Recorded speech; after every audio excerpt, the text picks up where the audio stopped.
Мюнхгаузеннің басынан кешкендері. Өлсе де өтірік айтпайтын адам.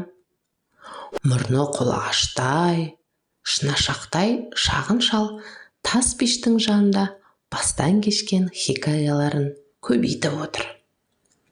Оның сөзіне құлақ салғандар қыран топан көзінше: «Ой, дойт Мюнхгаузен, ой қасқа, бөсе түс!» деп қолтығына су бүркіп, қолпағаштап қояды. Шалыңның айылын жияр түрі жоқ. Бөркі қазандай болып, айға ұшқанын, үш аяқты адамдар арасында өмір сүргенін, алып балықтың өңешінен өтіп кеткенін, басының қалай кесіліп түскен, баппана баяндап бөсіп отырғаны. Бір күні әбден мезі болған біреу: «Бітпей тұғын, бұл не бұлшыл? Айтқаныңның бәрі ақылға қонбайтын былжырақ бірдеңе», деп дүрсе қоя береді.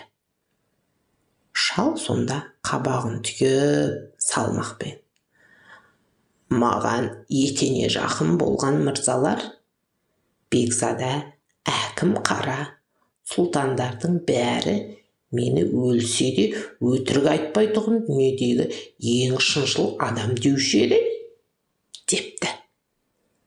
Мұны естіген жұрт мәз болып, одан сайын қарқылдап күледі. «Мюнхгаузен ең шыншыл адам? Ой, шымай, ха-ха-ха-ха-ха!»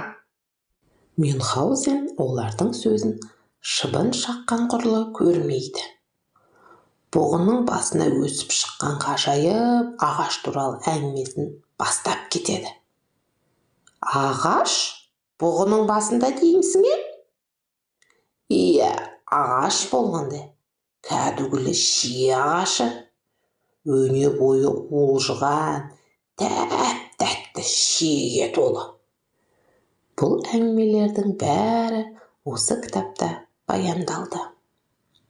Оқып шығып, жер бетінде Мюнхгаузен деген шыншыл адам болды ма, жоқ па, оны өздерің сараптарсыңдар.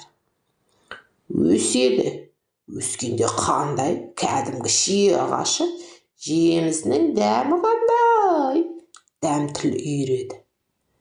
Сол әңгімелердің бәрі түп-түгел осы кітапта жазылған.